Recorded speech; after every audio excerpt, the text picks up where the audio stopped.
Bom dia, boa tarde, boa noite, amigos, colegas, povo da minha amada Porto Alegre. E agora, né, já há um ano, pela internet, Brasil e mundo, eu sou Jefferson Oliveira e tá no ar, junto com os meus amigos e um convidado muito especial, o programa Sala de Prescrição, aquele que fala de tudo, até de futebol. Hoje eu tenho a honra e o prazer de conseguir trazer aqui um amigo pessoal que a vida me deu, mas que além disso, além de amigo, além do cara bacana que ele é, a história de vida que ele tem, ele é um ídolo do Grêmio Futebol Porto-Alegrense, desses ídolos imortais que entraram para a história e ficou amalgamado na história do clube de uma maneira que são elementos inseparáveis. E eu tô falando do meu querido amigo e ídolo Rodrigo Galato. Boa tarde, né? É um prazer estar aqui com vocês. Peço licença aos doutores aí para participar, né, da sala de prescrição. Bacana de saber que tem um programa, né, que fala do esporte, é bacana. Eu, um apaixonado pelo esporte, fiz a minha vida no esporte, sigo, né, trabalhando com o esporte. Então, para mim, estar aqui com vocês é um prazer.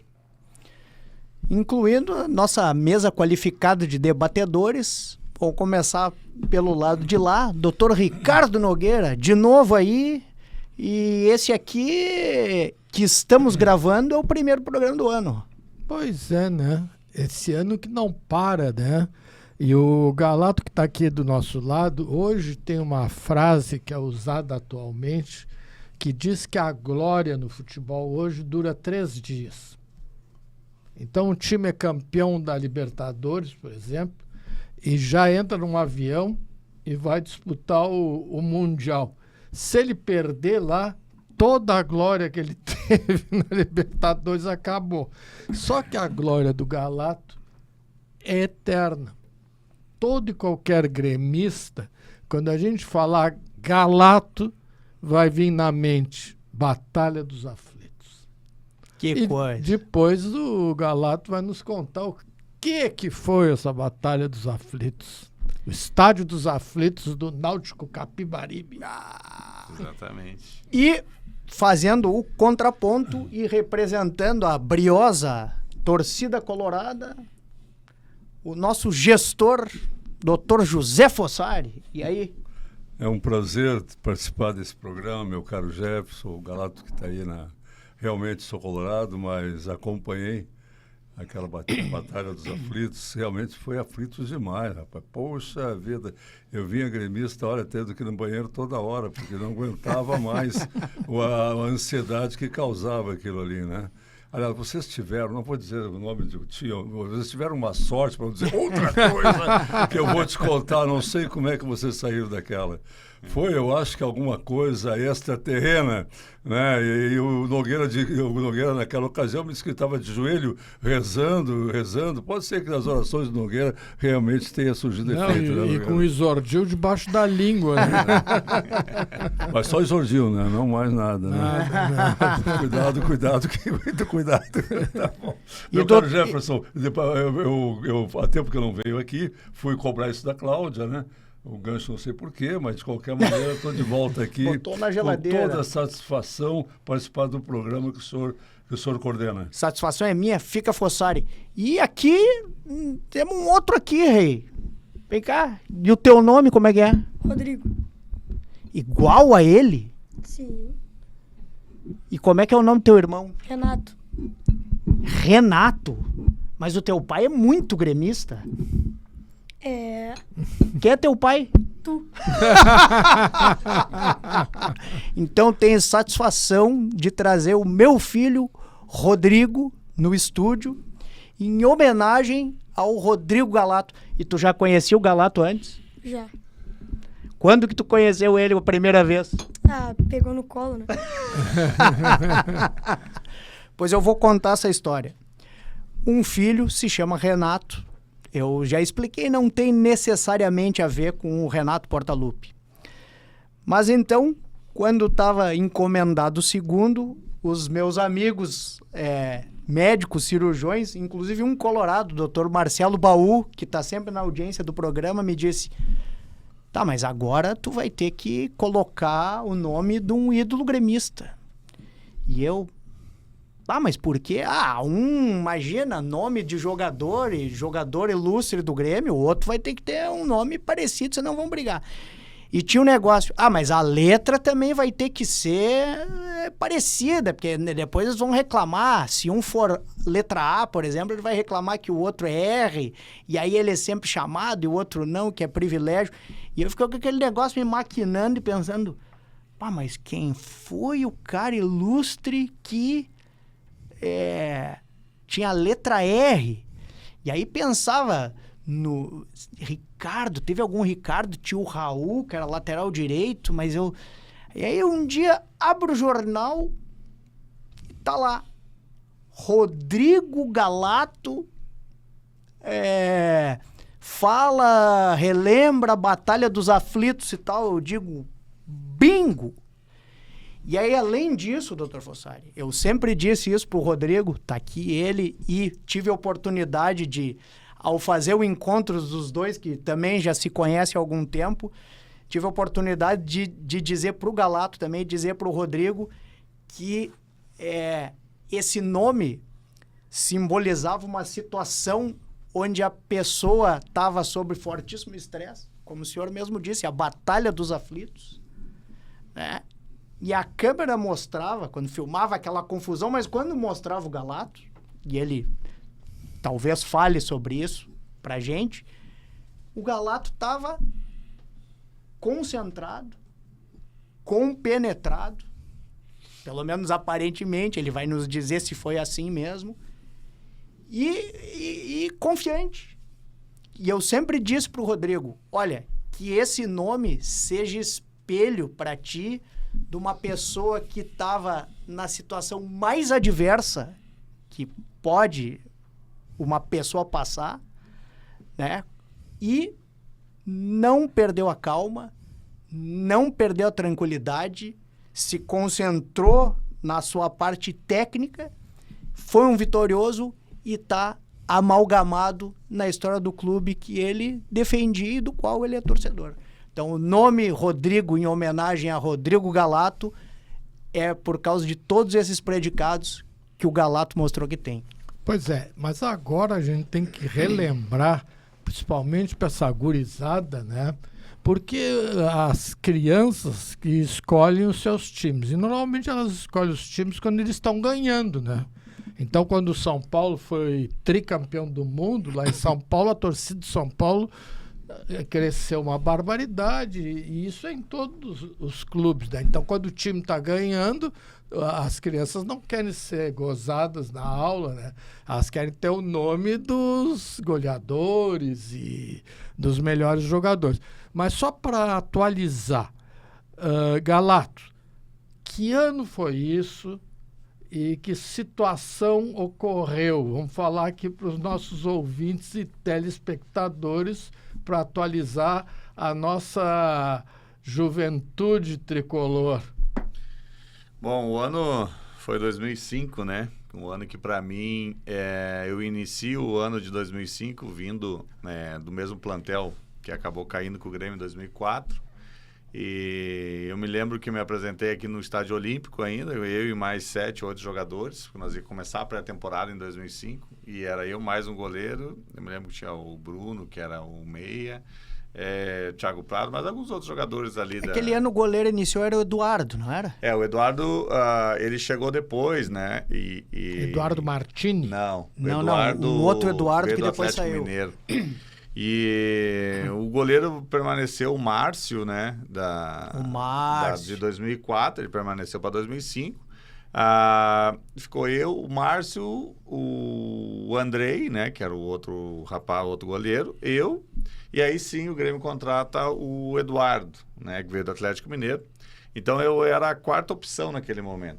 E eu me lembro que o seu Verardi, que hoje já nos deixou Aqui ele falou, ó, nós vamos acabar te emprestando para te conseguir ter ritmo, né? Porque o quarto goleiro vai ser dos juniores. E nisso, para mim, foi um baque, assim, sabe? Eu, como gremista, nasci e me criei dentro do Olímpico, né? Dentro do Grêmio.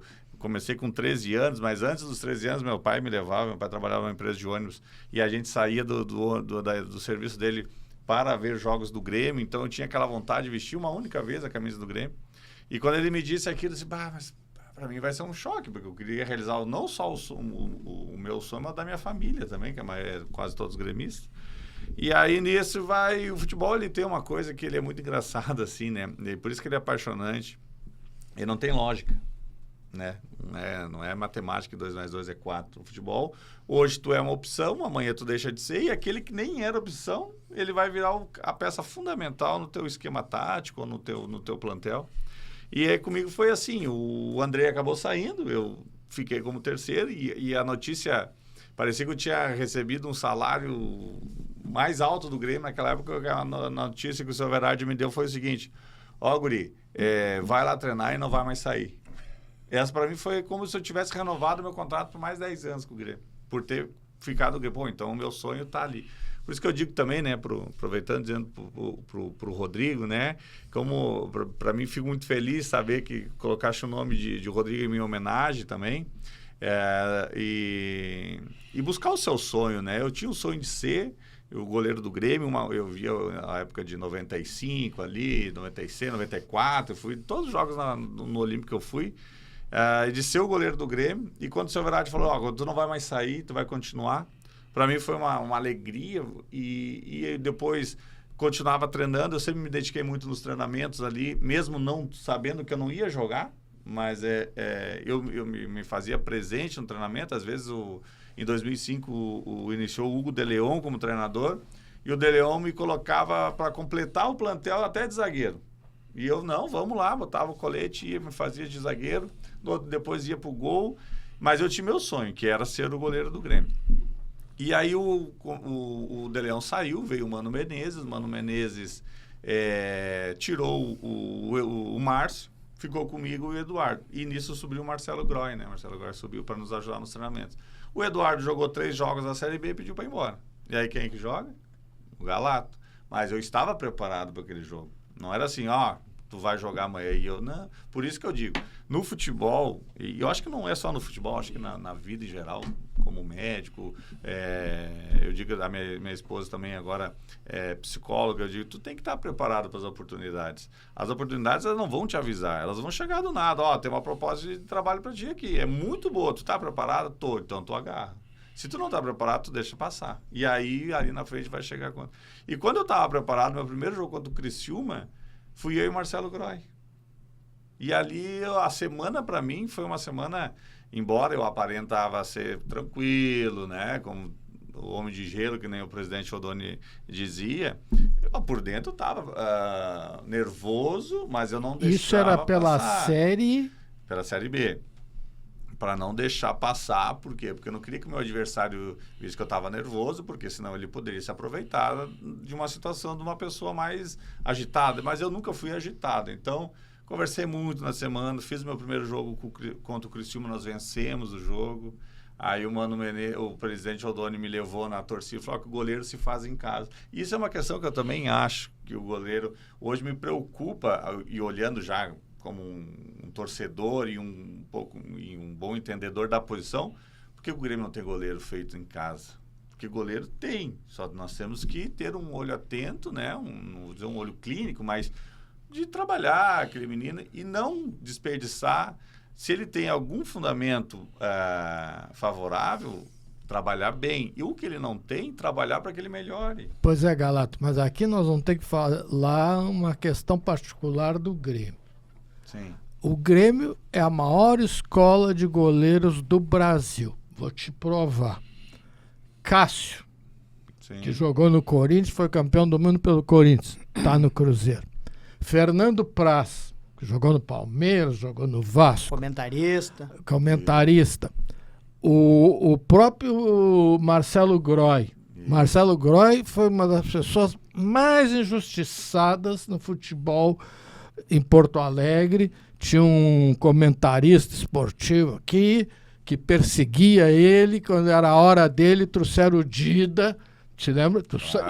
Tudo que eu estou falando, tu sabe muito bem. Com certeza. Então é o seguinte, o que tem de goleiro bom, que nunca vestiu a camisa do Grêmio. O Cássio nunca vestiu a camisa do Grêmio, vocês acreditam nisso? Agora não tem um que é o do Santos ou é o do Vasco? Que É o Jardim. é o do Vasco. do Vasco, que é um baita goleiro. Então daqui sai um monte de cara bom, só que não consegue jogar aqui. Isso não é de hoje, isso é do... Eu que sou mais velho, o Fosário dele, desde a época do Alberto, que era a reserva do Arlindo, acho que tu nem era nascido. Não. Então no Grêmio tem uma coisa com goleiro. Tem ali, ó, na época com o Darley também, né? É que o goleiro ele só joga né? Então ele joga todo o jogo, ele não precisa sair. O atacante, lateral, o volante, ele joga e se ele não estiver bem, ele é substituído. Ou por um esquema tático, ou por uma lesão, e o goleiro é difícil sair. Então o goleiro, quando ele faz uma raiz ali, vamos dizer assim, que ele é o dono da posição, como foi comigo ali em 2005, 2006 ali, depois em 2006 tive uma lesão muito séria, onde eu tive que me retirar um pouco. Surgiu o Marcelo, o Cássio, para não dizer que ele não jogou, ele jogou uma partida, quando eu me machuquei contra o Fluminense, lá no Rio de Janeiro, alguns minutos finais ele entrou.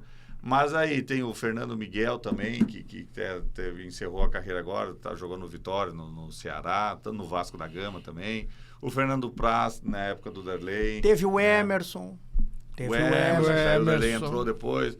Então, o goleiro, ele às vezes, ele marca, né, o seu território, vamos dizer, e conquista títulos, então ele ganha moral, ele ganha reconhecimento.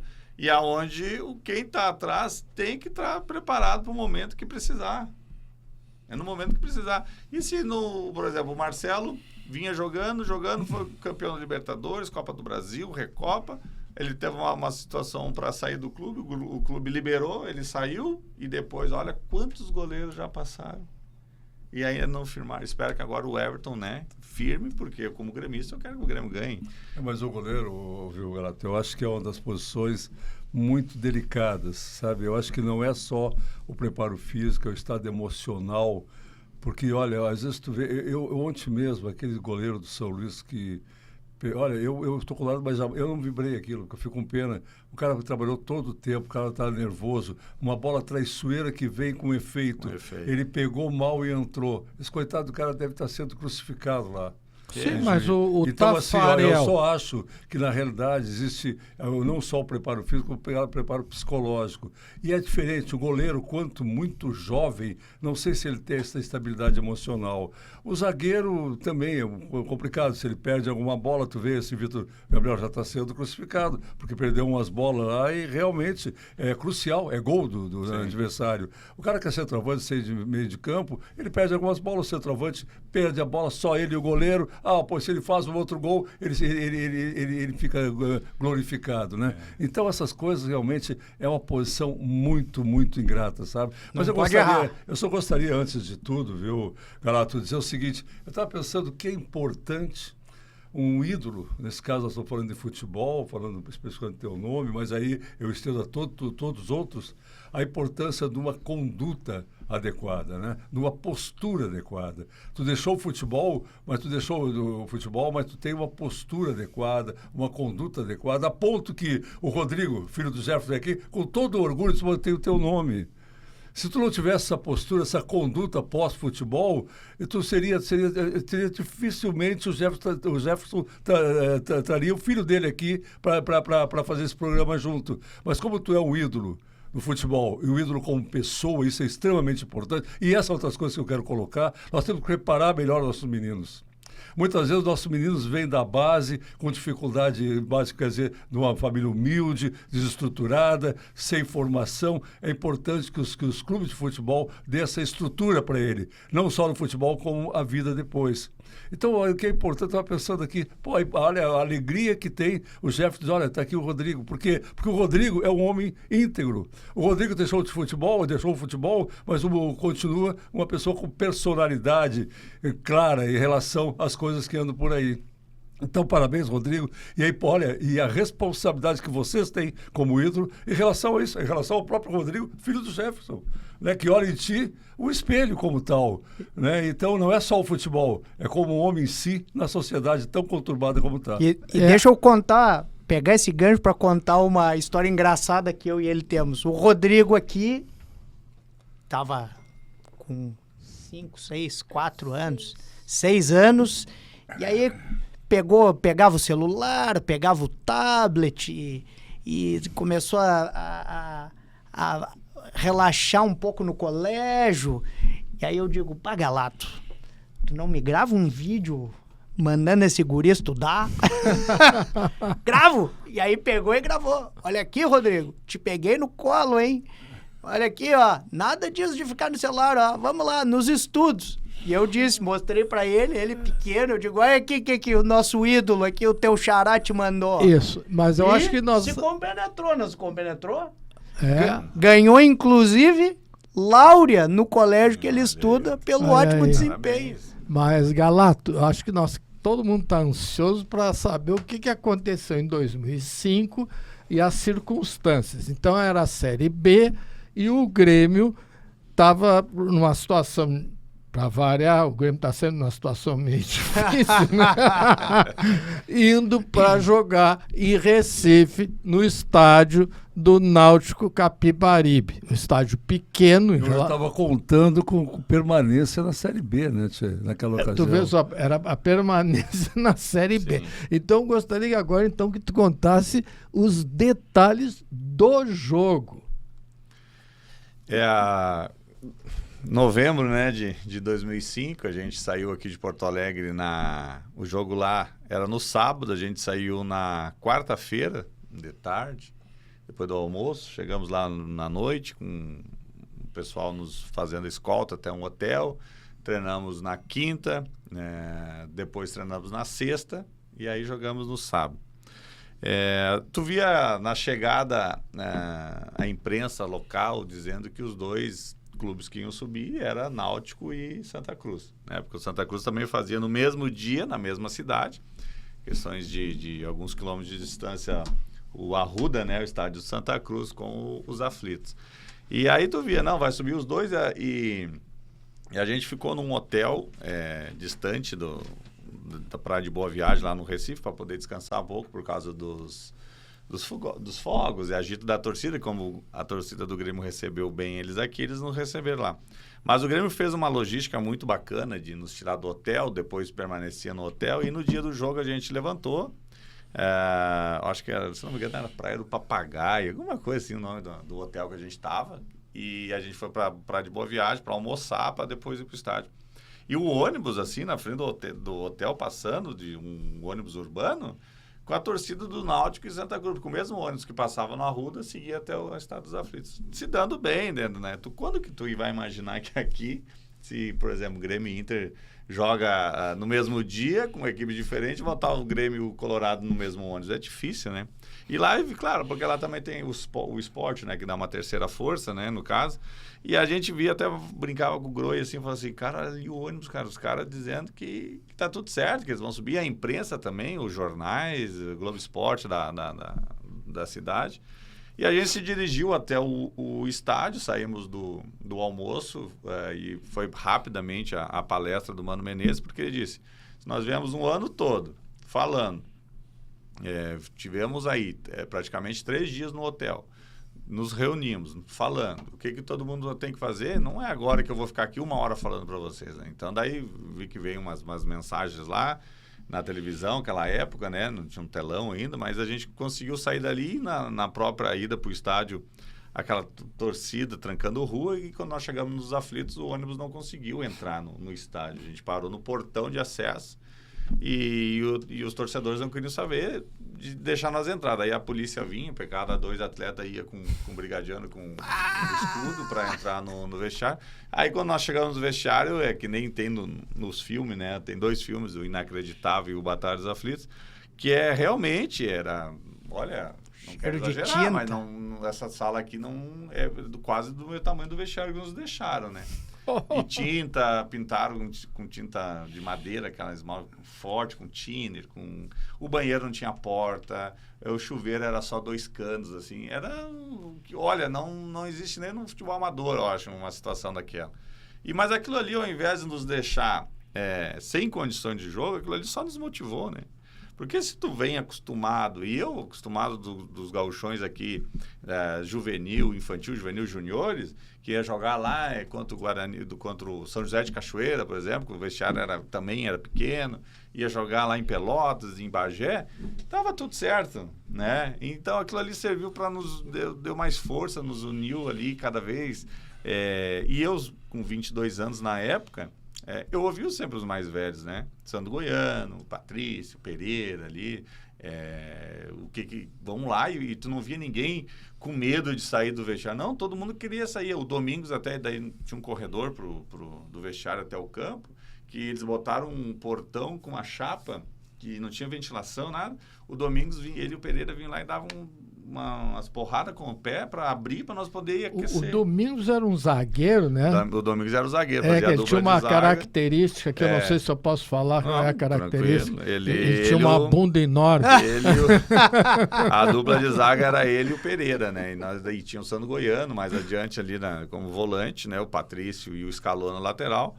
E aí eu sei que a gente foi conseguir entrar no campo para aquecer quando o árbitro liberou para o Náutico entrar em campo para começar o jogo. Então o jogo começou com um atraso aí de uns 20, 25 minutos, aonde a gente aqueceu, voltamos ao vestiário e depois foi toda aquela questão do estádio lotado, não tinha muita segurança, a torcida do Grêmio lotou seu espaço também, então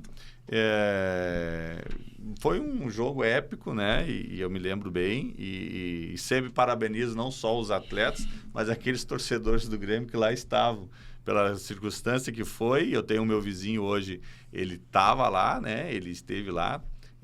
Então me conta como é que foi. Então, feliz de lembrar mas então daquilo. Nos transcreve agora o cronograma do jogo, os gols, os minutos, o tempo. O Marcelo Groy, ele até brinca, né? Ele fala assim, cara, todo mundo lembra do pênalti, né? Obviamente o que marcou foi o pênalti, mas no jogo eu sempre vinha fazendo um bom jogo. Eu fiz um bom jogo, até que os jornais aqui davam nota, acho que ainda dão nota, né, da participação. Eu ganhei um 10, né, porque com 4 a menos, 2 pênaltis e não tomei gol, eu tinha que ganhar um 10, né? Então o Grêmio teve 4 jogadores expulsos. 4 expulsos. E o Náutico? O Náutico só teve um depois que eles bateram o segundo pênalti. Tá, mas esses pênaltis eram pênaltis do jogo ou eram aqueles pênaltis lá do final? Não, do jogo. Durante o jogo. Não tinha decisão de pênalti naquela época. Não tinha, não te lembra? Não, era 4, subia 2. E só que esses últimos 2 jogos, tanto o Grêmio Náutico quanto Santa Cruz e Portuguesa, os 4 tinham condições de subir.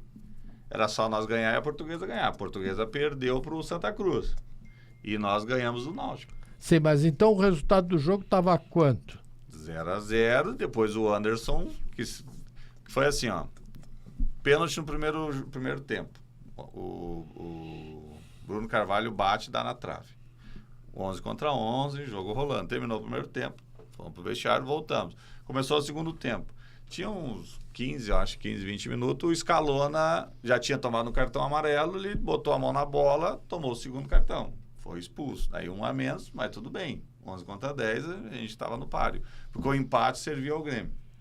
Aí foi um lance que eu até acredito que ele fez uma compensação, vamos dizer assim, porque eu fiz um pênalti que ele não marcou, né? E depois a bola rolando, o cara chutou, o Nunes fez assim, e o braço colado, e ele marcou penalidade.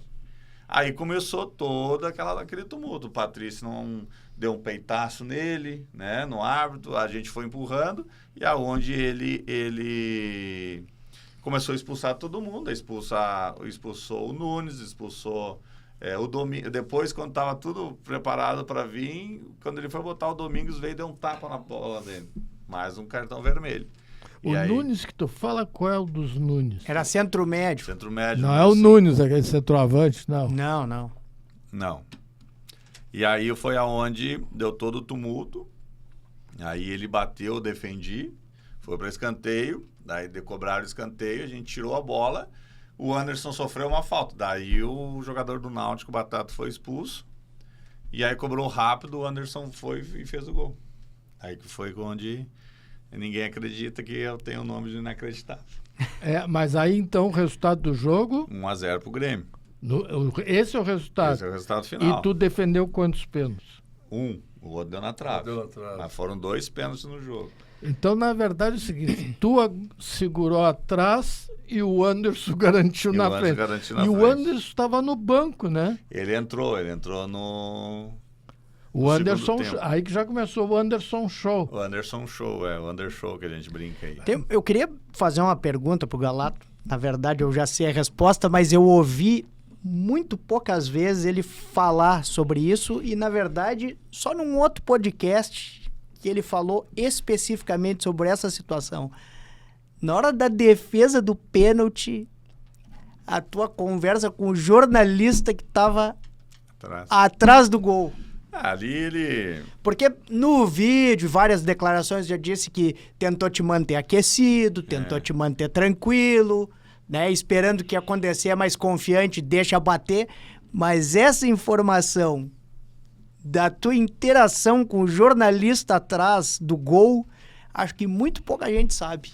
Ele, na realidade, era um fotógrafo, né? Então, o que ele fazia? Ele ia no jogo, por exemplo, a gente jogou lá no Recife contra o Santa Cruz, contra o Sport, né? E o Náutico. Só que o Náutico, a gente jogou só esse jogo. Os outros, o Náutico veio aqui no Olímpico. E então, ele ia antes no jogo, ele tirava uma foto, no outra vez que tu vinha na cidade, ele pegava a tua foto, fazia um quadro, bonito até o quadro, e levava no hotel para vender. Né? Ele vendia, ou ele queria R$100, 80, R$100, ou a camiseta. Só que como a gente foi lá contra o Santa Cruz 2 vezes, contra o Sport, ele ia no hotel, a gente já sabia, o fotógrafo ali. E aí, na hora do pênalti, ele falou assim, esse cabra aí vai bater no teu lado direito ali. Daí eu falei assim, e aí? Tu é torcedor de quem? Vai me ajudar? Vai tá me sacaneando? Aí o outro repórter do lado disse, não, mas você vai bater no meio, mas vai não sei. Então, teve essas conversas, claro. Eu, como sou um cara que eu considero bem educado, nunca vou gritar com ninguém, disse, não, vou falar contigo.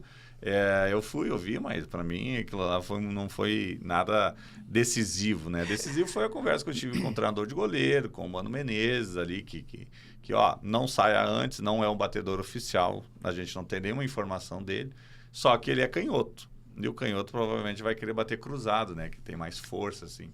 E foi onde eu retardei o que deu ali, até tirei com o joelho, porque eu acho que ele quis bater no meio, né? E acabou, como é canhoto, o pé um pouco para dentro, e acabei tirando ali, jogando para escanteio. Que coisa! Esse pênalti, quantas vezes tu já viu lá na tua casa?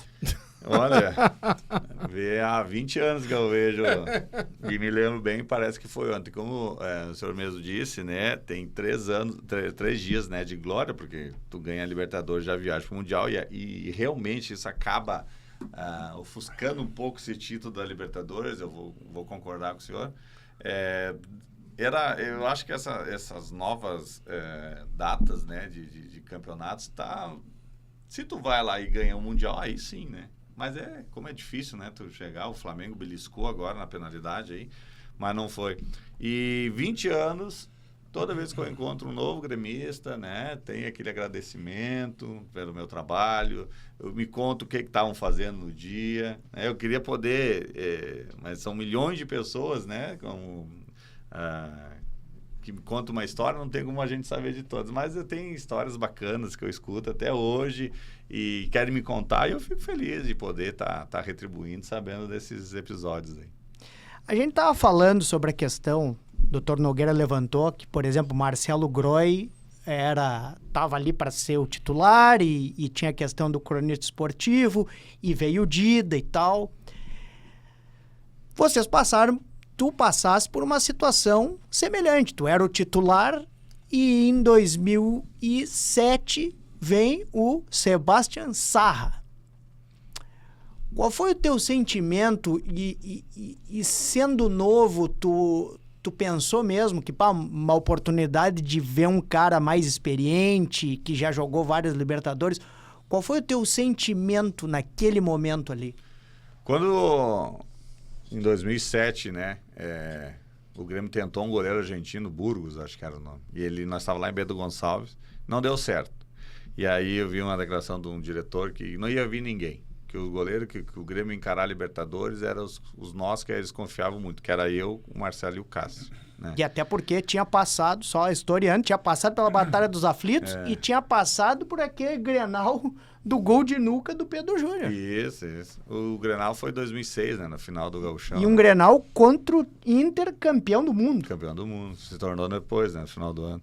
E eu conversei com o Marcelo era meu companheiro de quarto. Marcelo, não vai vir ninguém, é nós aqui, vamos continuar trabalhando, porque o Marcelo jogou bastante também depois da minha lesão, né, ele acabou jogando bastante, aí mostrou que tinha condições, né, e depois disso o Grêmio apresenta o Saha, né. Eu falei, não, tudo bem, eu me senti na mesma situação quando eu comecei em 2005, né, e por isso que eu digo, tu tem que estar preparado. E se o Saha joga 2, 3 jogos e se machuca e eu tenho que entrar? Então, eu treinava como se eu fosse o titular. E o Marcelo também. Então, da Libertadores, eu participei de todos os jogos, né, no banco do Saha. Aprendi muito com ele, né? Ele tinha mais experiência, veio do São Lourenço, já tinha sido campeão da Conmebol, aquela. Então, sempre eu tiro, e tiro até hoje, né? Continuo tirando os mais experientes. Com certeza, daqui hoje, eu vou tirar alguma experiência que eu vou carregar comigo.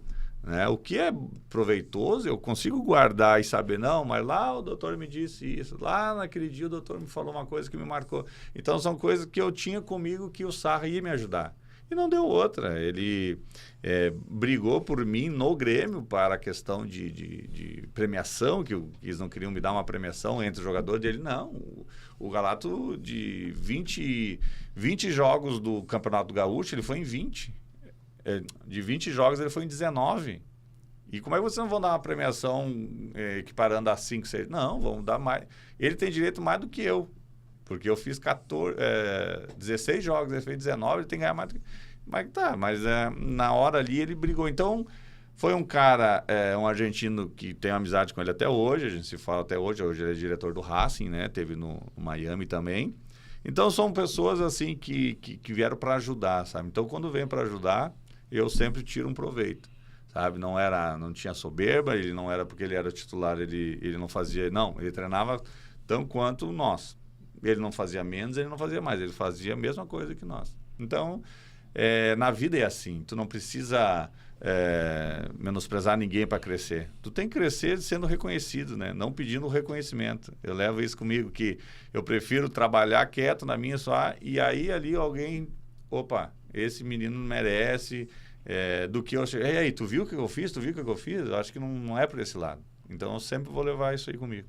Agora aqui em Porto Alegre, isso aqui não é só do Grêmio, é Grêmio e Inter. Eles não podem ver alguém que enrole a língua, né? Né? Eles adoram, né? Então, e já veio aí uns também que não jogavam coisa nenhuma, né? E tiraram muito dinheiro da gente aí, né? Teve uma turma aí, teve uma época que veio pro Grêmio, tal de Herrera, Estrada, que não jogaram coisa alguma, porque às vezes chegam aqui e não querem jogar, né? Eles adoecem, eles ficam mal, as mulheres não sei o quê, né? Tem outros que foram exemplos.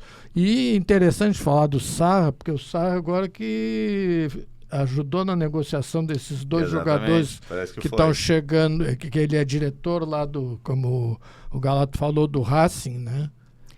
E o Galato depois, tem uma outra coisa interessante, depois tem a oportunidade de ir para a Europa jogar no Mallorca. Málaga, desculpe. E aí teve a experiência de jogar campeonato espanhol, tá na Europa, tá na estrutura da Europa. E morar em Málaga, né? Que Málaga... As perguntas como foi isso e depois retorna e acho que vem pro Atlético Paranaense? Não, eu saio do Grêmio final de 2007, No meio de 2007, eu perguntei aos diretores da época se havia a possibilidade de uma renovação ou não. Como eu vi que... e conversei também com o Mano Menezes, perguntei, professor, pela tua experiência, o que tu acha? Ele falou, eu acho que daqui a um pouco seria legal tu respirar novos ares, né? Vestir outra camisa. E aí teve a oportunidade de eu sair do Grêmio e ir para o Atlético Paranaense.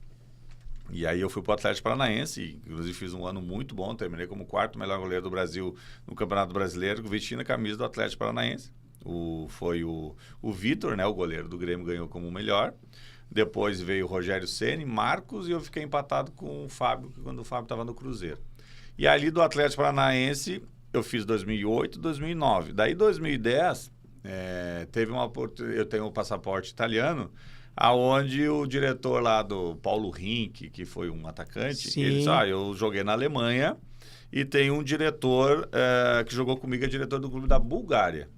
E eles vão jogar a Champions League aí, os playoffs, para entrar na fase de grupo. E aí, quer encarar esse desafio? E o Neto, o goleiro que jogou contra o Grêmio aqui do Botafogo, ele era meu reserva. Só que o Neto, ele vinha numa crescente assim, que eu falei, cara, não tem, eu vou bancar para esse guri, né? Ele vem bem. Aí foi aonde eu falei assim, não vou. Se fosse Portugal, Itália, segunda divisão da Itália, de repente, Alemanha também, Bélgica, tudo bem. Mas na Bulgária, cara, um país que era comunista até 20 anos atrás, aí acho que não vai ficar legal. Eu não aceitei. Daí passou uma semana, o cara me chamou na sala, estava o diretor do clube, veio ao Brasil, veio em Curitiba, perguntava por que eu não queria ir. Daí eu falei, por isso. Não, mas a gente dobra, então, a situação e o que tu acha? Daí eu falei com a minha esposa, recém tinha casei lá em Curitiba. Eu falei, vamos lá, é um ano só. Vamos lá. Depois eu tinha mais 2 anos de contrato com o Atlético. Desculpa. Quando eu aceito a proposta para ir, eu cheguei lá na Bulgária, lá, falei, não, isso aqui não é para mim, não tenho como, não vou conseguir render, isso aqui vai me diminuir muito, que eu vou acabar ficando esquecido e também não vou crescer, porque é um país muito fechado, é um país que não tem ambição de jogadores para jogar na Europa. Até tinha alguns outros lá que foram para a Inglaterra. E nisso, quando eu jogava pelo Atlético Paranaense, veio um pessoal do Porto, né, de Portugal, a mando do Gesualdo Ferreira, para me olhar um jogo ali do Atlético Paranaense para me tentar levar para o Porto. Não deu certo. Mas só que os meus empresários na época ficaram em contato com o Gesualdo e disse, cadê? O Gesualdo acertou com o Málaga e o Málaga estava se estruturando. Precisamos de 2 goleiros, não um só. E aí foi lá, tem o Galato, aquele que o senhor... Não, pode ser. Daí eu saí da Bulgária, aí sim eu fui para o Málaga. Aí sim, aí quando tu chega no Málaga, Liga Espanhola, muda todo o cenário, né? Cidade, país, o clube, estrutura, o campeonato. E aí foi aonde eu tive a oportunidade de fazer... eu fui para fazer 3 anos, e aonde na minha chegada lá, eles disseram, não te preocupa com o primeiro ano, vamos usar o primeiro ano para adaptação, porque é diferente do onde tu estava. Só que eu, com uma vontade grande de ir bem nos treinamentos, eu comecei a jogar. E aí o clube, eu joguei contra o Real Madrid, contra o Zaragoza, Valência, Sevilha, Osasuna, né? Então, aonde a gente ganhava uma, perdia outra, ganhava. Aí o Sheik, né, que era o dono do time, não, mudou tudo, daí trouxe um novo treinador, onde ele trouxe novos goleiros. E aí onde se é para me ficar aqui 3 anos só morando, não vai dar. Daí eu pedi para vir embora. Então, para mim, essa experiência na Europa, no Málaga, foi muito boa mesmo. Mas, assim, a Bulgária, hoje eu posso dizer, ela serviu, sim, para mim entrar na Europa e conhecer novas culturas e ver que o futebol em cada país tem o seu jeito de jogar. Então, sempre... hoje eu tiro como um proveito, mas num dia, na hora, eu não queria ficar. Então, eu acho que o caminho ele é traçado e tu tem que... Mas e tu nota essa diferença? Porque uma coisa é tá morando em Málaga e outra coisa é morar aqui, Porto Alegre, Grande Porto Alegre. As diferenças de infraestrutura, de vida, de clube, de cidade... Eu estou usando essa pergunta até para eventualmente desmistificar e daqui a pouco... Não, mas no nível que os jogadores estão, não tem tanta diferença. Isso que eu queria saber. Não, tu jogar numa liga, né? Jogar contra um Real Madrid, que tu vê jogadores, parece que no videogame, né? Que eu falo, vi os caras, eu não sou fã nunca fui fã de videogame, mas tu tem essa questão de jogar lá e tu ver hoje o Campeonato Brasileiro, o nível que tá com a Liga Espanhola, não vou dizer com o Real, com o Barcelona, mas tá bem parelho, assim, sabe? Os investimentos que os clubes estão fazendo, essa questão de vir muito estrangeiro também, daqui um pouco acaba inibindo o surgimento de joias, né, jovens do Brasil, nosso, né, do Grêmio, do Inter, do Palmeiras, que for, e vejo que o Grêmio hoje contratou mais 2, né, esses 2 argentinos, através ali com o Sarra também, de daqui um pouco ter um cuidado para que a categoria de base revele jogadores a nível nacional e para exportação depois, né, vamos dizer assim, né, de ser vendido, que é o clube hoje que mantém um clube, assim, as receitas são o quê?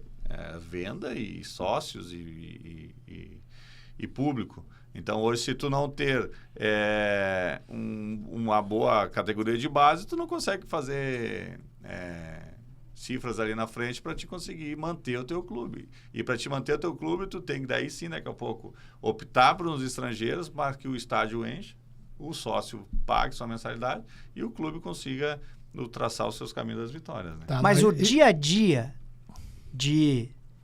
do jogador que tá no Málaga e tá no Grêmio, tem muita diferença? Não tem diferença? Aqui, assim, aqui se tu ganha, beleza, tu ir num restaurante, num mercado, né? Se tu perde, tu já tem que mandar alguém no teu lugar, né? Então tem isso. Lá não, lá eles respeitam muito, né? Não que aqui não respeite, obviamente, mas assim, tu acaba se privando, porque hoje, assim, se tu vê um jogador num restaurante, a maioria, não vou generalizar, mas a maioria fala que o jogador estava bebendo, né? Ele não pode sair de um jogo, de uma derrota, ir num restaurante, tu vê, perdeu e está num restaurante, como se não importasse. Importa muito. A crítica, porque é uma crítica construtiva, a crítica só atrapalha o desenvolver de um atleta. Ela dificilmente tu vai... eu via que antigamente o Rogério sempre falava, se é para criticar, pode criticar a mim, não vai me afetar. Mas depois, conversando, é ruim, né? Imagina tu trabalhar Galato, ali. Depois do Málaga, tu foi para onde? Do Málaga, aí que tá. Na minha carreira, eu sempre digo que ela tem uns altos e baixos, né? Eu saí do Málaga e ia pro Braga de Portugal. Fizemos a rescisão com o Málaga, quando no outro dia que eu fui pro Braga, o empresário da época lá, já veio a falecer também, ele disse, não, o Braga não quer pagar mais o que tinha prometido. Eu falei, não, mas aí, então não tem como. Então vai pro Brasil, né, que tu tem residência lá, e aguarda. Daí eu fiquei lá. Aí surgiu uma situação da Suíça. Aí eu saio daqui de Porto Alegre, vou para a Suíça, fico lá umas 2, 3 semanas, fiz um jogo. O dono do time era um russo, da Chechênia lá, que era o dono. E esse clube, depois que eu saí de lá, veio a fechar, né, por dívidas. E eu peguei, fiz um jogo e vim embora. E aí fiquei aguardando. Disse, eu vou tirar esse resto de ano para me preparar para o ano que vem, para me poder retomar o futebol brasileiro. E aí fiz meus treinamentos ali no Grêmio. O Grêmio me abriu as portas para voltar a fazer o treinamento ali. Fiz o treinamento. Aí eu ia para Ponte Preta ou para o Vitória da Bahia. Resumindo, nenhum deu certo. Na hora mudou a direção, não deu certo. E eu, para não ficar parado, eu fui jogar um campeonato estadual em Goiás, pelo time do Itumbiara lá. Aí fiz 3 meses, fiz um jogo, aí fui pro América de Natal, que daí um treinador que foi meu treinador no Atlético Paranaense me levou pro América de Natal. Tive uma lesão na perna, aonde eu fiquei o ano todo tentando me recuperar e o médico lá me dizia assim, não tem o que fazer, tem que botar gelo e esperar passar o edema, sair líquido e aí fiquei, daí renovei com o América, porque eu não queria sair de lá sem jogar, né? Aí eu renovei e aí entrou uma crise muito forte no América, onde o presidente me disse assim, eu tenho dinheiro para te pagar mais esse mês. O mês que vem eu não tenho. Mas se tu quiser ficar treinando e até ter uma outra situação, pode ficar. Só que eu não tenho como te pagar. E aí nisso o CRB de Maceió me chamou, aí eu fui campeão alagoano, e aí o Criciúma em 2013 para a Série A me contratou. Daí eu joguei no Criciúma 13, 14, E 15 eu fiz uma breve passagem no Juventude. E aí, mas daí eu não joguei porque o Juventude não classificou para a próxima fase da Série C. E aí eu falei com a minha esposa, falei assim, olha, eu não tenho mais aquela vontade de levantar cedo, de treinar, de tomar sol, tomar chuva. Eu quero ter umas experiências diferentes do futebol. E aí fui candidato político, né? Me filiei a um partido, fui candidato em 2018. Né? Também uma experiência que não vai se repetir. Tive uma experiência que fiz 40 mil votos ali, mas não entrei como deputado federal. Não me arrependo de ter participado, mas se tu chegar para mim, vamos de novo, não vou. Isso é uma decisão minha, não é nem amigo, família, não, é minha, que eu não vou nunca mais. Então, daí hoje tenho o meu complexo esportivo e vivo tranquilo. Sim, mas o teu último clube foi o... Foi o Juventude 2015. 2015. Doutor Fossari, e o senhor que gosta, sempre fala aqui sobre a questão da gestão, o homem montou um complexo esportivo lá, o RGM. Exatamente. E aí, Galato? A RGM é um complexo esportivo, ela é R de Rodrigo, que é o meu nome, Galato, Marcelo Groy. Né? A gente tem uma amizade desde a época de Grêmio, né? Antes do profissional até, da categoria de base. A gente tem 2 campos oficiais, né? Temos um campo totalmente sintético, né? E temos um campo natural. Temos uma quadra de tamanho de futebol 7, 2 quadras de areia e mais uma quadra de futebol 7 de grama natural, mas é que eu uso mais para treinar os nossos goleiros. Então, dentro da RGM, a gente tem as nossas escolinhas, até os 13 anos, né? Que são terças e quintas. E a escola de goleiros, né? Então, hoje eu posso dizer assim, que a gente já indicou ali por baixo uns 4 goleiros, que hoje um está no Internacional, esteve conosco lá, a gente preparou, fizemos o contato, conseguimos ajudar. O outro está no Botafogo do Rio de Janeiro, teve um no São Caetano também, no São José. Então, são goleiros que vão lá, se preparam e a gente sempre, com o meu olhar, assim, e também consigo, às vezes, gosto de dar alguns treinamentos, para ajudar esses meninos que têm o sonho de chegar ao profissional. E o nosso carro-chefe mesmo é a questão da locação, né? A gente tem um espaço onde os clubes nos procuram para alugar os campos, né? Para fazer jogos, treinamentos. Hoje eu tenho o CIAPERGS, né? Que é o Sindicato dos Atletas que treinam lá diariamente. E à tarde eu tenho a equipe do Sul Brasil, né? Que é aqui de Porto Alegre também, treino diariamente lá e jogo aos finais de semana, mas é sempre aberto aquelas Sul Brasil é amador. Sul Brasil, ele é um clube amador, né? Ele tem um registro na federação, mas ele não tem profissional. Ele tem até a Sub-17, que também é de questão de formar jogadores e colocar em clubes maiores, assim. Que pessoa, hein, doutor Fossari? Que pessoa. Eu gosto dessas histórias de superação, sabe? A pessoa sai destemida, vai, ganha vida, ganha o mundo, né? Isso é uma coisa extremamente importante. Tu provocado aí pelo Nogueira e pelo Jefferson, contou uma história toda de vida, né? E passou por dificuldades superadas, outras com muita dificuldade, pelo que tu me falaste. E a vida é assim, né? Nunca desmerecer, nunca ficar assim desiludido ou ficar parado. Tem que procurar progredir. Isso é importante para cada um de nós. A persistência é uma coisa que faz que nós possamos vencer. Mas eu só gostaria de continuar perguntando uma coisa um pouquinho fora dessa tua história, que eu achei muito linda. Por isso que eu estou quieto aqui. Eu sou um cara que gosta de falar, mas hoje eu estou quieto porque eu achei uma história rica. E foi muito bem conduzida pelo Nogueira e pelo Jefferson, né? Que são gremistas, mas fora do gremismo, coloradismo, essa frescura que muitas vezes Nunca tem. lhe toquei uma flauta, hein, doutor Fossari? Fossari? Já tocou sim. Não, mas, assim, de qualquer, aqui não. De qualquer maneira, eu não sou fanático, em absoluto. Eu gosto dessas histórias de superação. Mas, Gato, eu só gostaria de poder entender melhor. Goleiro o que eu te falei, é uma posição ingrata ali. E o goleiro depende, sozinho não faz uma defesa. Uma defesa quer dizer montar uma defesa. Ele tem que ser líder, porque ele está vendo de frente o que acontece? Líder do zagueiro central, do quarto zagueiro, do lateral direito, lateral esquerdo, do centro médio.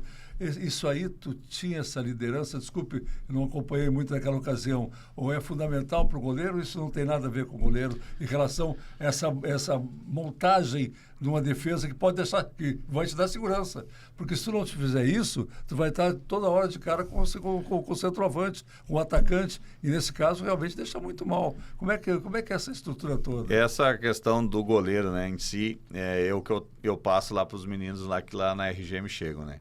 O goleiro não é só defender, né? Não é só defender bola, assim, chutar. Porque se é só para defender, tu coloca qualquer um ali. Não, o goleiro tem que saber, obviamente, defender, mas o gesto técnico, né? Tu tem que ter um psicológico muito bom, né? O senhor falou do goleiro do São Luís ali, que no primeiro lance do jogo ele falhou. Tu imagina tu carregar 90 minutos aquilo ali na tua cabeça. Então, questão de... Hoje em dia o goleiro tem que saber jogar com os pés, né? Ele é muito usado. O Everton, esse do Grêmio, tem uma ótima reposição. Ele puxa contra-ataque. E também essa liderança não só dentro do campo. Eu acho que o líder ele não precisa ser extravagante, sabe? Não precisa gritar. Ele tem que ser o pontual dentro do vestiário. Por quê? Porque na categoria de base... O estádio não é cheio, não é lotado. Então, tu pode orientar o teu lateral, o teu zagueiro, o lateral esquerdo, o teu volante. É até o meio. Tu não precisa orientar o meio, o atacante. Lá na frente eles se resolvam. Agora, quando tu começa a jogar em time grande, time de camisa, que o estádio está cheio, está lotado, tu fala com ele aqui, ele não escuta. Hoje as arenas estão cada vez mais apertadas, tu não consegue escutar. Então, o momento que a bola está parada, o momento do escanteio, de uma falta que tu orienta, e também muito dentro do vestiário. Então, eu era um cara assim, eu conseguia me expressar bem, falar com os zagueiros que ali estavam, e dentro do campo era o básico, né? Daí, mas tu não adianta eu falar, você não vai escutar. Aí o treinador às vezes grita, faz muito gesto, né? E fazem dedos, não tem como tu entender. Tu tem que saber o que ele te falou antes. É uma histeria quase então, incontrolável. O goleiro, ele é um pouco de cada coisa, né? Ele é um pouco de cada coisa, mas esse pouco de cada coisa, se botar tudo dentro de um pote ali, dentro de um corpo humano, vamos dizer assim, ele tem que ser muito grande. Ele tem que ser grande. Ele tem que ter o equilíbrio, ele tem que saber a hora de espalmar, a hora de segurar firme, a hora de cobrar, a hora de incentivar. Então, o goleiro ele é diferente, ele já usa a roupa diferente dos demais, aí ele fica dentro daquele retângulo dele ali que mata a grama, né? A gente fala muito. Então, é prazeroso eu fui apaixonado pela posição, né, de goleiro, né, quando tinha a idade do Rodrigo, que fazia as defesas, fazia né? Eu queria ver aquele estádio, né? Quando defendi o pênalti lá nos aflitos, o silêncio do estádio, né? Só a torcida do Grêmio, que estava ao meu lado esquerdo, comemorando. Então era essa é a questão do goleiro, sabe? Mas Galato, hoje o goleiro mudou muito, né? Porque, como tu falou, esse fato do goleiro jogar com os pés, por exemplo, na Premier League, creio eu, que é a melhor liga de todas, que é a da Inglaterra, a gente tem visto gols de passe de goleiro. Mas aconteceu agora. Tem no último acontecido. jogo do Grêmio e o Everton, né? O Everton deu um passe direto lá. Ele tem uma boa reposição, Agora, ontem, por exemplo, bem atualizado, Palmeiras e Corinthians lá em São Paulo, todo mundo acho que vê esse jogo, né? É que essa posição de goleiro ela é ingrata. Se o Palmeiras jogou menos que o Corinthians, vê bem, no pênalti contra o Palmeiras, o jogador do Palmeiras foi daquela antiga de cavar ali na beira. Né? Isso é antigo, né?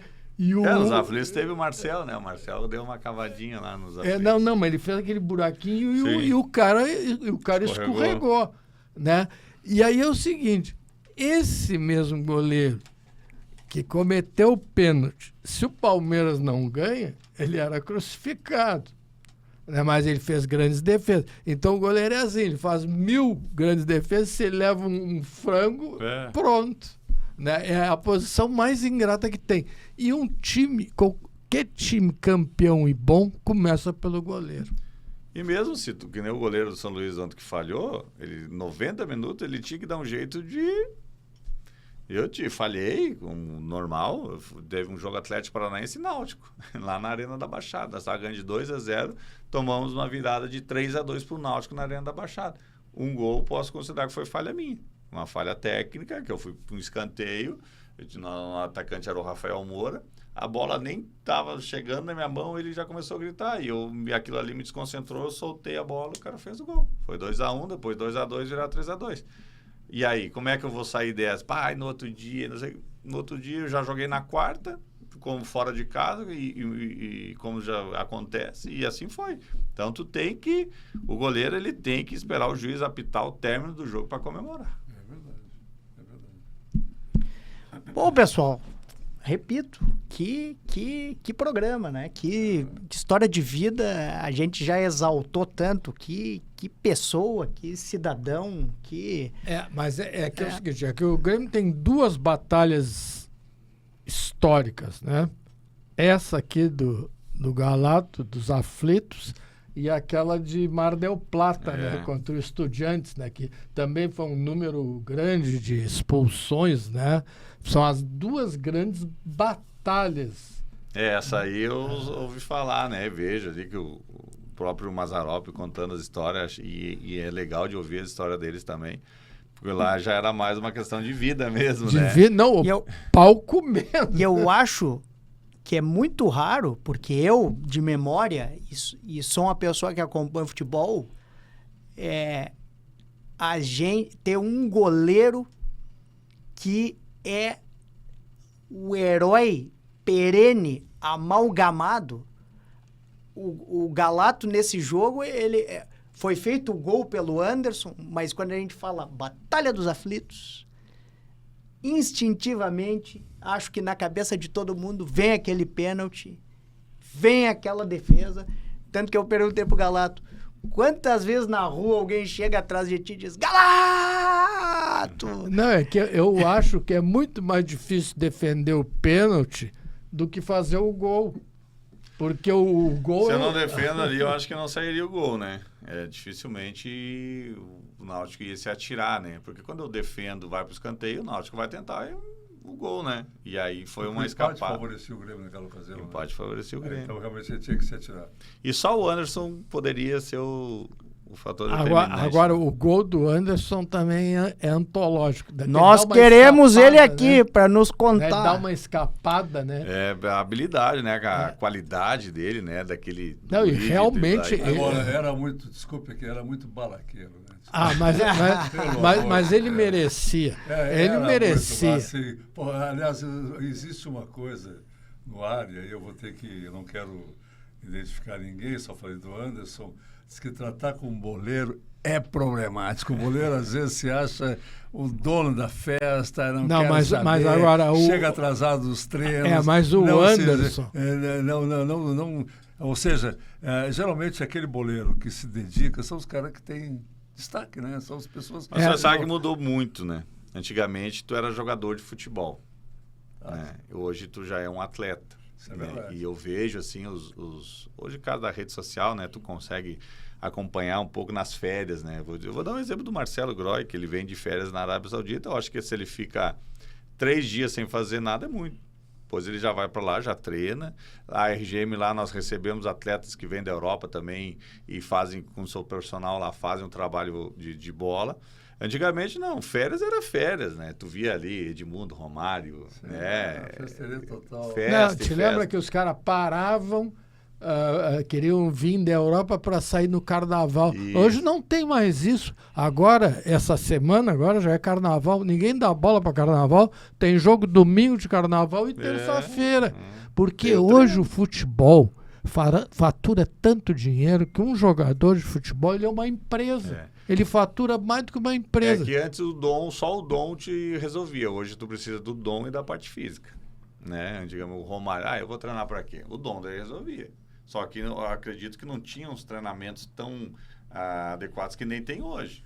Hoje um zagueiro já estuda mais, né? Já tem mais vídeos dele, como é que ele usa o corpo, como é que ele faz O próprio isso. goleiro, que agora tem Goleiro. esse centro... Como é que eles E o chamam? goleiro que não treinar, o goleiro Não, por que, exemplo, mas que eles- ficar muito eles tempo es- sem treinar, Mas eles estudam... Centro de estatística. Centro de estatística, eles estudam como é que os caras batem, né? sim, Né? analista, né? 90% é na esquerda, 90% é no meio. Eu tive além um pênalti marca a minha carreira mesmo. Eu peguei um pênalti do Rogério Ceni, né? Eu jogava pelo Criciúma em 2013, lá no Morumbi, lá. Eu peguei um pênalti que ele bateu, eu defendi.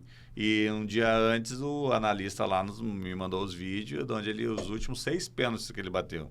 Então, ele já tinha errado no jogo anterior. Então, ele errou no jogo anterior, eu acho que não me lembro se foi contra o Palmeiras. Aí eu peguei o contra ele, Criciúma, e depois ele errou mais, se não me engano, mais 1 ou 2 seguidos contra o Corinthians e o outro não me lembro quem. Então, mas eu consegui estudar o batedor, né? Só que ele, na filmagem dele, tinha 3 de um lado, 1 no meio e outro do lado. Não é assim. Então, assim, antigamente tu treinava só de uma maneira. Hoje o batedor, não. Hoje o batedor tem que Agora, diversificar. falando na técnica de bater pênalti, né? Diz que só erra pênalti quem bate mal, né? Eu vi, e nós todos aqui tivemos essa oportunidade de ver caras, o Marcelinho Carioca, o Louco Abreu, que batiam com aquelas A cavadinha. cavadinhas, né?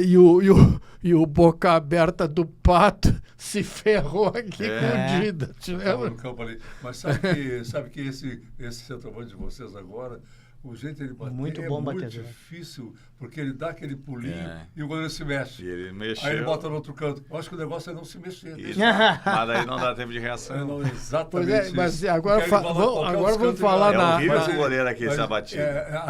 Aquele que vem correndo e bate é mais fácil. Bom, mais fácil. Mas Quando ele Galato- pula, ele vê o goleiro, por exemplo, que vai e bota no outro. Pô, deve ser muito difícil. O Pelé dava paradinha, né? Mas eu me lembro quando a gente era guri, o pessoal dizia assim, bate no meio e bate forte no meio, mas dá-lhe um... Pra escolher o goleiro, eu sempre escolhi canto, né? Pois é. Mas assim, não é assim, deixa eu ver, eu acho que vou pra lá. Não, a gente ia conseguir estudar, a maioria do pênalti pra lá, tipo, tá chovendo, o gramado é mais ralo, na marca do pênalti tem um pouco... Então, assim, eu consegui dar uma estudada, né? E quanto o Santa Cruz, naquele quadrangular final, também defendi um lá em Recife, né? Então, hoje em dia, tu tem muita informação do batedor. Muita informação mesmo. O goleiro, digamos, pênalti não é sorte. É saber capacidade. bater. Capacidade. Eu acho que sorte ela dá para quem trabalha, né? Se dedica, né? Perfeito. Senhores, infelizmente o tempo é inexorável e nós temos que nos despedir. Doutor Fossário, vou começar pelo senhor. Eu sempre a satisfação, Jeff, estar aqui no Sala de Prescrição, com Nogueira, contigo, agora com o Galato, a história de vida dele, as coisas difíceis e fáceis que apareceram na vida, soube agarrar bem isso. Falei inicialmente a importância dessa liderança quando tem, transmitir para as pessoas, para os seus ídolos, o ídolo, para as pessoas, enfim, que acompanham ele, a importância que eu falei em relação ao teu filho Rodrigo, que tem nele como ídolo, não só como jogador de futebol, mas como homem, a capacidade de encaminhar a vida de uma maneira muito adequada. Galato, eu quero te agradecer até mais uma vez a presença, quero te parabenizar pela conduta correta que tiveste, e me enriqueci muito a tua história, comandado por esses 2 gremistas que hoje foram muito felizes, viu? Não é assim, mas hoje foram muito felizes. O Nogueira e o Jefferson encaminharam, que eu fiquei aqui escutando mais, que enriqueceu muito, e eu gosto muito da vida, ter que ter vontade, persistência, garra, assim a gente vence. Se tu tivesse tudo isso, parabéns. Doutor Nogueira, A gente não pode desistir nunca, né? E agora eu estou me lembrando que antigamente os nossos ídolos sempre eram os goleadores, né? Mas nós tivemos goleiros antológicos, né? O Banks, da Inglaterra, o Yashin, o Aranha Negra da Rússia, né? Então o goleiro... E o goleiro tem um treinamento maior que os outros, né? Ser goleiro né? Eu me lembro quando a gente era guri, né? Quem ficava para ser goleiro é o que não jogava nada, né? Mas hoje tu tem que treinar e muito para ser goleiro, né? Meu assessor, eu me assessoro dele, é ele que me diz, esse aí veio de tal clube, foi para tal clube, jogava aqui, jogava tudo, lá, né? sabe tudo. E aí, gostou do programa? Gostei. Gostou de ver de novo o nosso ídolo aqui, teu xará? É uma experiência, né? Sempre é bom ver outro lado das pessoas, outro lado da história, outro lado de tudo, né? E eu fiquei muito grato por ter sido convidado e poder vir aqui. Pô, Galato, isso é uma declaração de amor. Bacana. Eu Não, quero... isso que eterniza o futebol, esse amor ao futebol. Isso é amor ao futebol. É verdade. Eu quero agradecer, né, esse convite, né? Já vinha tempo falando, né? E como a RGM me toma muito tempo mesmo, muito mesmo. A gente ainda está em obras, mas eu consegui vir aqui hoje e com certeza levo daqui uma experiência, né? Desse momento com vocês, de ver o Rodrigo, né? E dizer para ele, lute, busque os seus sonhos, né? Seja sempre verdadeiro, estuda, né? Se for jogador, que bom, né? Se conseguir ser jogador, vai ser bacana para o pai, para a mãe, para a família. Se não for, vai ser uma pessoa do bem, né? Eu acho que... E meu pai sempre me dizia isso. Meu pai uma vez quis me tirar do Grêmio para me estudar. Eu falei... E fui assaltado e, pai, não quero mais não. Vai que vamos conciliar as coisas para dar certo. Então, busca sempre teu sonho, teu objetivo. E eu fico muito feliz, né? Estar aqui contigo hoje, saber que levo o meu nome, né? Meu xará. E nessa tarde, nesses minutos aí, essa hora que nós passamos, muito prazerosa. Eu gosto muito de falar da minha carreira. Né? Espero que seja aí de inspiração para os jovens, né? Que buscam seus objetivos. E com certeza, né? Eu vou levar daqui a experiência de estar aqui numa mesa, né? De bate-papo de alto, né? Por serem doutores, né? E eu sempre respeito muito. Então, muito obrigado aí por todos vocês. E eu, óbvio, agradeço a todos, mas como sempre, agradeço principalmente a você que nos dá a oportunidade de entrar na sua vida nessa horinha e pouco, e nos trata com tanto carinho e é o motivo de estarmos aqui. Galato, não posso me esquecer de passar a singela lembrancinha do sindicato para os nossos convidados. Produzida pela nossa produtora Cláudia Fleury, sempre lembrando do nosso presidente, Dr. Marcelo Matias, sem o qual não teremos esse canal, não teremos esse programa. Mais uma vez, muitíssimo obrigado. Eu que agradeço. E voltamos na próxima semana com mais um Sala de Prescrição.